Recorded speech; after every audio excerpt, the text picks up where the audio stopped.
Hey everybody, good to see ya, and welcome to those people that are new. This is Monica with King's Titan Homestead. Oh, Titan, what does that mean? A person or thing of great strength, intellect, or importance? King's Titan Homestead. Colossal, giant, mammoth, behemoth, or the largest weapon of mass destruction ever built. Who knows? Well, today on the homestead, what we are going to be working on are trucks, bees, and chickens.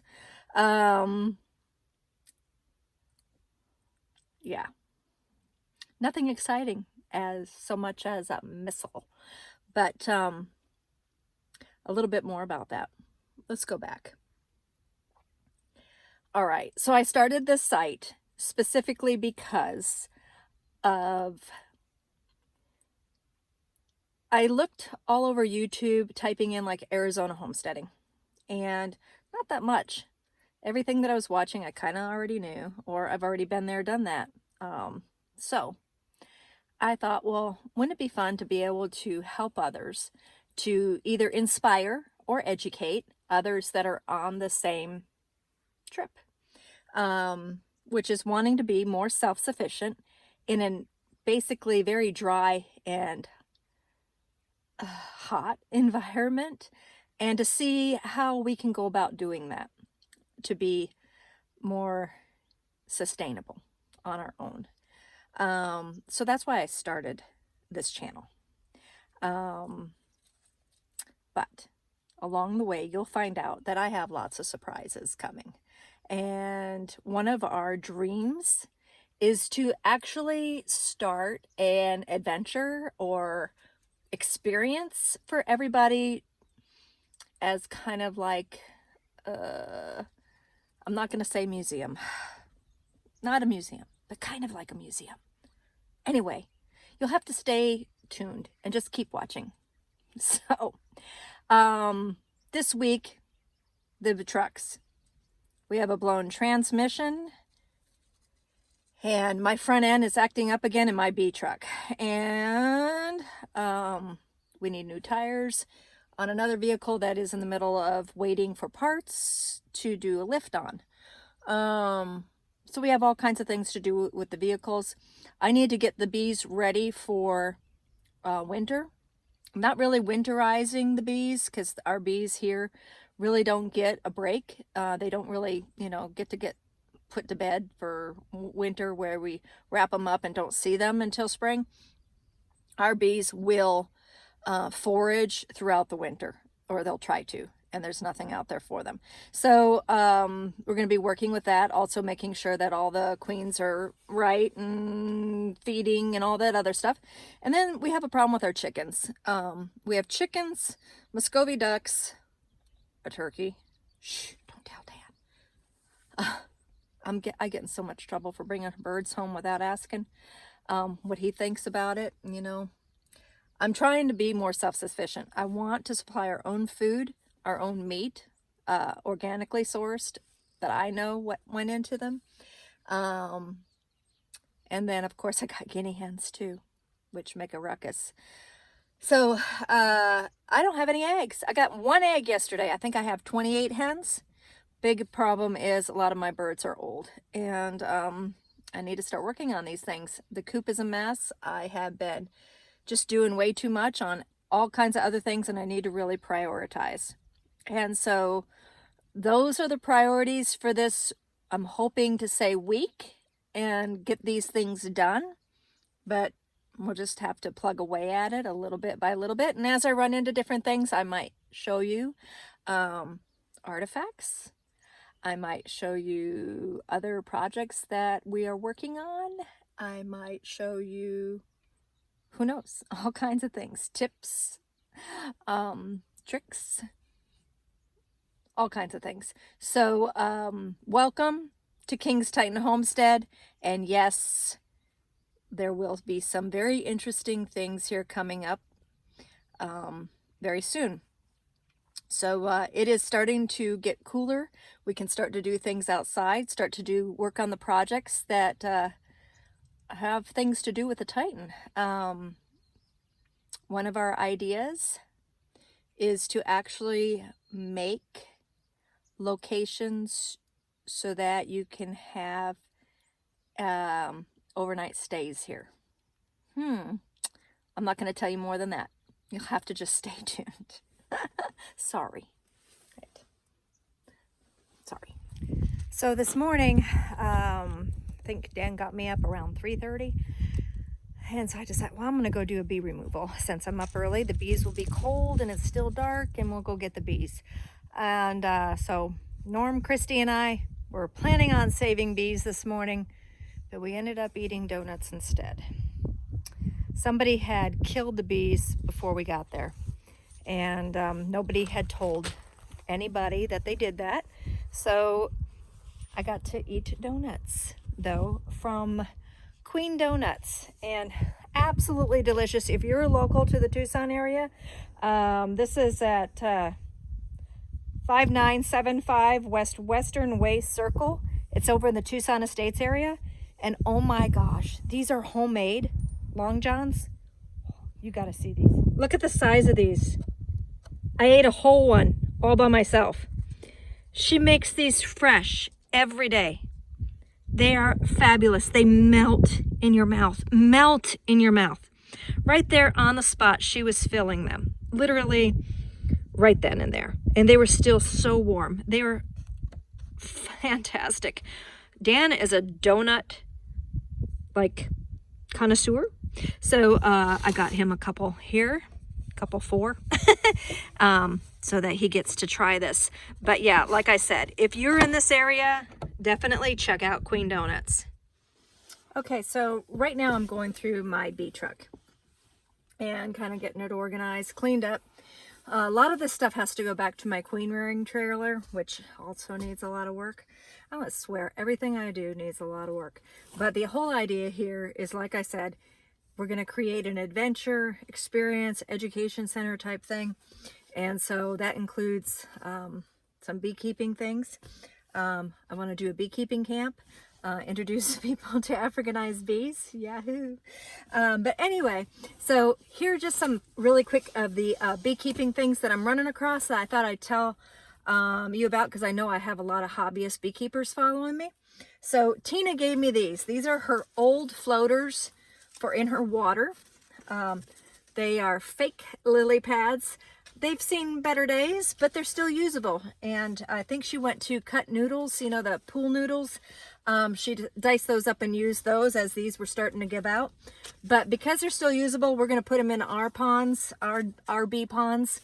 And these are really great, very decorative, especially when you first order them. Anyway, I believe she got them off of Amazon. So again, if you want to put little floaters in your water, your fountains, your bird baths, little something for bees to land on, these are really cute, especially when the sun hasn't dyed them out completely. Like I said, these are still usable. Nothing wrong with them. We're gonna throw them in some of our water ponds that are further away from the house, just for the bees. So that is one idea. Here's another one that I found while I was, you know, going through the truck. These are things I just carry with me. I think Apame makes this. Pretty sure they do. A friend of mine, Carvin, gave me a set of these, and I absolutely love them. They're expensive, but my goodness, they save so much time on bee removals. And if you have top bar hives and you want to change to like a Langstroth, and you can just cut, you know, the bar, take the bar off and just snap the comb. Let's look at this. I say that, just snap it. Just do it, right? I can't get it open. Here it goes. It literally snaps in two. So you just lay the comb in, keeping it oriented up, the way you took it out of the hive or out of wherever the comb is, whether it be a cutout from somebody's house or under a shed or anything like that, or your top bar that you're trying to turn to a Langstroth, and you just put the comb in there and snap it back together again. So easy. Look at that. It's done. And you can reuse it. As you can tell, this has been reused a few times. These are great. I absolutely love them, but they are expensive. They are. So the old school way is just to take a frame and use rubber bands. And I'll usually put like 2 rubber bands vertically and two rubber bands horizontally, and just snap the comb in that direction, that way. And it doesn't matter. You can use the kind that take foundation, or the ones that have the foundationless top bars to start with. It doesn't matter which ones you use for that kind of thing. They'll stick to it. So those are a couple things that I have in my bee truck. Let's see what else I got. I go through a ton of nitro gloves. So my favorite nitro gloves for working the bees, crowbar. Can I find them? Are my hands really extra large? No, they're not. But I buy multiple sizes depending on what sizes my students might need when they're visiting the apiary. Unfortunately, when I start running out of nitro gloves, I just start using every size I can fit my hand into, whether it be too big for my hand or even too small. I will shove my hand into a small. It'll fit in the morning, but by afternoon it doesn't fit anymore. But anyway, crowbar is my favorite. I can hardly find them. And nitro gloves have skyrocketed. You know, for people to say, and this, what really irritated me was during the height of everybody searching for masks and gloves and everything during COVID's height last year, that they were going crazy on ordering things like this and trying to produce more, that they basically said, leave them to the healthcare professionals. And I was like, you know what? We're doing Africanized bee removals. We need our gloves too. Sorry. Don't mean to be, I reuse these. It's not like I use one for every time I do one procedure. That's not so. I just really need a box. Just, can you spare one? Just a box. So I go through them, but I recycle them. As you can tell, I shove different ones right back in there. Look at this one. I've been reusing this so much, it's so dirty, but I reuse it.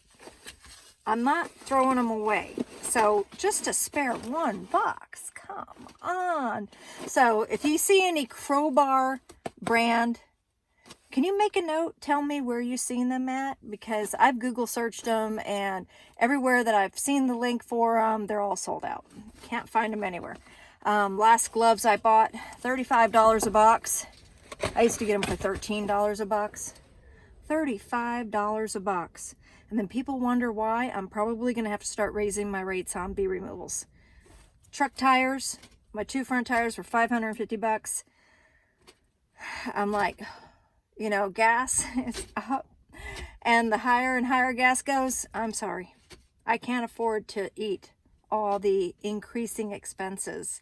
So, yeah, that's going to be one of those things. And you guys watch me, you'll find out I'm extremely frugal. So it's not like I'm throwing my money away. Woohoo! Except for toys. No, I'm just kidding. This is not a toy. This is, it's a caution cone. Yeah, I use these for doing bee removals. Look at how nice and compact that they go. These are actually kind of nice. So I have them for my bee removals, but imagine if I broke down in my truck. I could put these out too, kind of as a little warning to people coming up. So these are actually really, really nice. And if you go to my website, monicamking.com, which is my beekeeping website, beekeeping/homesteading website, there's a lot of links. They are affiliate links, so I must say that I could have the chance of making money if you click on them. However, I've never made a dime. So I just got to say that. But I have these on, I think I have these on there. If I don't, I'll put a link to those pretty soon. And then the other thing that I absolutely love are these rechargeable, and you can see how sticky mine are. Rechargeable lights. I use these all the time. So first, when you first turn it on, it's a beam, and then you click it again. It lowers the the beam. Then you click it again, it goes to a lantern. You click it again, kind of like a lighter strobe-like lantern, and then red. This red is what I do bee removals with. And so whenever I'm telling somebody, if you have an Africanized hive and you need to requeen them at night, this is something that I highly recommend. And again, on my website, monicamking.com, there is a link to these, definitely, because these are like one of my favorite things ever. I have like 5 or 6 of them. Yeah. Anyway, so besides that, let's go to my queen kit.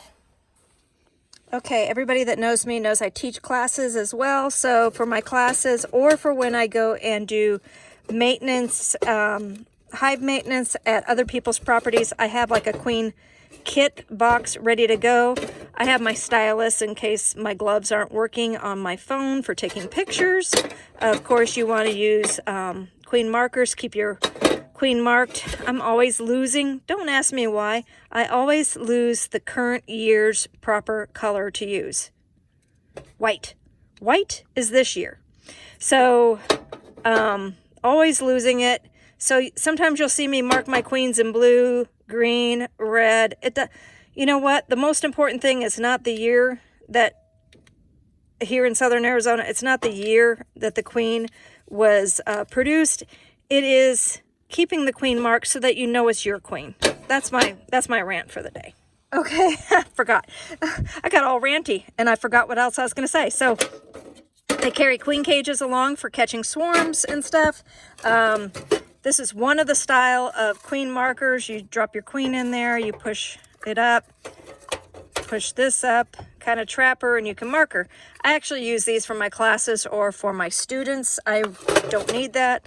And then these are my pushing cages that if I'm requeening at somebody's house or something, or needing to trap the queen on a frame, that I use these.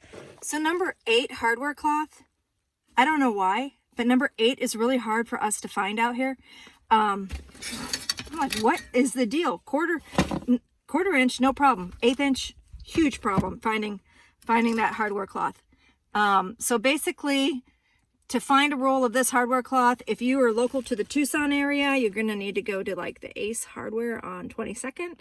And I think that the Ace Hardware off of Houghton also carries it, but the smaller Aces don't carry it. I haven't seen it at Lowe's, can't find it at Home Depot, or else go to the trusted source and order it off of Amazon.